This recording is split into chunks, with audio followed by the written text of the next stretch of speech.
ನಾಳೆ ಬೆಳಗ್ಗೆ ನೀವೆದ್ದಾಗ ಜಗತ್ತಿನ ನಕ್ಷೆ ಬದಲಾಗಿರ್ಬೋದು. ಯಾಕೆಂದರೆ ಒಂದು ರಾತ್ರಿ, ಒಂದು ನಿರ್ಧಾರ, ಒಂದು ದಾಳಿ, ಒಂದು ನಾಯಕನ ಪತನ ಇತಿಹಾಸವನ್ನು ಮರುಬರೆಯಬಹುದು. ನೀವು ಈಗ ಕೇಳಲಿರುವುದು ಕೇವಲ ಸುದ್ದಿಯಲ್ಲ, ಇದು ಇತಿಹಾಸದ ತಿರುವು ಬಿಂದು ಆಗಬಹುದಾದ ಕ್ಷಣ.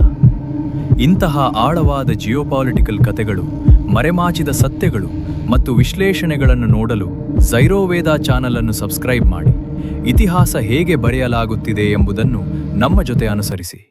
ಇದು ಕೇವಲ ಒಂದು ದೇಶದ ಕಥೆಯಲ್ಲ, ಇದು ಒಂದು ಯುಗದ ನಡುಗುವ ಹೃದಯ ಬಡಿತ. ಮಧ್ಯಪೂರ್ವದ ಆಕಾಶದಲ್ಲಿ ಮತ್ತೆ ಗರ್ಜನೆ ಕೇಳಿಸಿದೆ ಎಂದು ಊಹಿಸಿ, ನಗರಗಳ ಮೇಲೆ ಯುದ್ಧ ವಿಮಾನಗಳ ನೆರಳು, ಅಂತಾರಾಷ್ಟ್ರೀಯ ಚಾನೆಲ್ಗಳಲ್ಲಿ ಬ್ರೇಕಿಂಗ್ ನ್ಯೂಸ್, ವಿಶ್ವ ಮಾರುಕಟ್ಟೆಗಳು ಕೆಂಪಾಗುತ್ತಿರುವ ಗ್ರಾಫ್ಗಳು. ಆದರೆ ಈ ಸ್ಫೋಟ ಒಂದು ರಾತ್ರಿಯಲ್ಲಿ ಹುಟ್ಟಿದಲ್ಲ. ಇರಾನ್, ಒಂದು ಕ್ರಾಂತಿ, ಒಂದು ವ್ಯವಸ್ಥೆ ಕುಸಿತ, ಒಂದು ಹೊಸ ಯುಗದ ಆರಂಭ. ಪಶ್ಚಿಮಪರ ಆಡಳಿತದ ಅಂತ್ಯ, ಧಾರ್ಮಿಕ ಆಡಳಿತದ ಉದಯ. ಅಮೆರಿಕ ಮತ್ತು ಇರಾನ್ ನಡುವಿನ ನಂಬಿಕೆಯ ಸೇತುವೆ ತುಂಡಾಯಿತು. ಆ ದಿನ ಬಿತ್ತಿದ ಅನುಮಾನ ದಶಕಗಳ ಕಾಲ ನೆರಳಾಗಿ ಬೆಳೆದಿತು. ಇಸ್ರೇಲ್ ಸಣ್ಣದಾದರೂ ಭದ್ರತೆಯಲ್ಲಿ ಕಠಿಣ. ಇರಾನ್ ತನ್ನ ಪ್ರಭಾವವನ್ನು ವಿಸ್ತರಿಸಲು ಬದ್ಧ.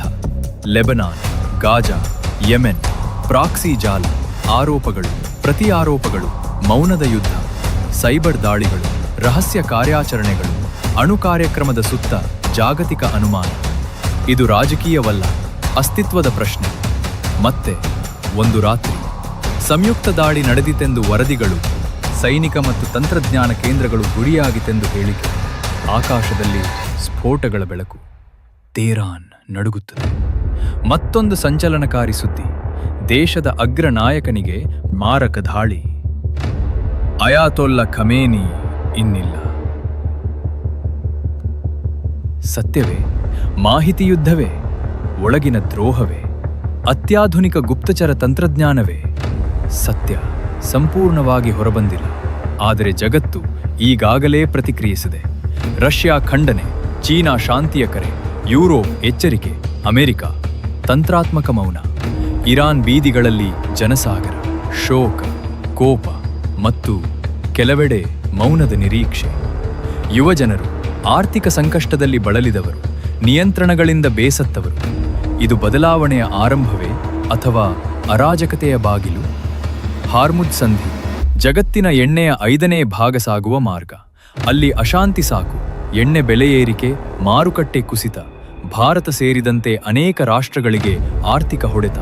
ಪ್ರಾಕ್ಸಿ ಗುಂಪುಗಳ ಚಟುವಟಿಕೆ ಹೆಚ್ಚುತ್ತಿದೆ ಎಂಬ ವರದಿಗಳು, ಮಿಸೈಲ್ ಭೀತಿ, ಸೈಬರ್ ದಾಳಿ ಆತಂಕ, ಪ್ರಾದೇಶಿಕ ಯುದ್ಧದ ನೆರಳು ವಿಸ್ತರಿಸುತ್ತಿದೆ. ಒಂದು ನಾಯಕನ ಪತನ, ಒಂದು ವ್ಯವಸ್ಥೆಯ ಅಸ್ಥಿರತೆ. ಅದರ ನಂತರ ಏನು?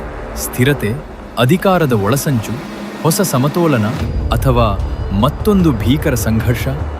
ಇತಿಹಾಸ ಹೇಳುತ್ತದೆ, ವ್ಯವಸ್ಥೆಗಳು ಕುಸಿದಾಗ ಖಾಲಿ ಜಾಗ ಅಪಾಯಕಾರಿ. 2 ದಾರಿಗಳು ಮಾತ್ರ: ಮಾತುಕತೆ, ನಿಯಂತ್ರಿತ ಸಮಾಧಾನ, ಅಥವಾ ಪ್ರತೀಕಾರದ ಸರಪಳಿ, ವಿಸ್ತಾರವಾದ ಯುದ್ಧ.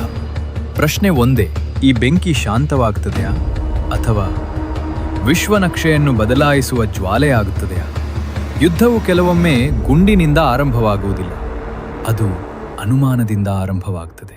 ಮತ್ತು ಅನುಮಾನ ಸತ್ಯಕ್ಕಿಂತ ವೇಗವಾಗಿ ಹರಡುತ್ತದೆ. ಇತಿಹಾಸ ಈಗ ಬರೆಯಲ್ಪಡುತ್ತಿದೆ ನೆರಳಿನ ಸಭೆಗಳಲ್ಲಿ, ಗೋಪ್ಯ ಒಪ್ಪಂದಗಳಲ್ಲಿ, ಶಕ್ತಿಶಾಲಿಗಳ ನಿರ್ಧಾರಗಳಲ್ಲಿ. ಜಗತ್ತು ಉಸಿರು ಹಿಡಿದು ನೋಡುತ್ತಿದೆ.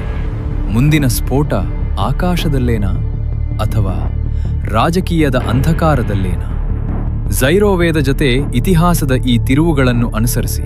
ಸಬ್ಸ್ಕ್ರೈಬ್ ಮಾಡಿ, ಯಾಕೆಂದ್ರೆ ಸತ್ಯ ಯಾವಾಗಲೂ ಮೇಲ್ಮೈಯಲ್ಲಿ ಕಾಣಿಸದು.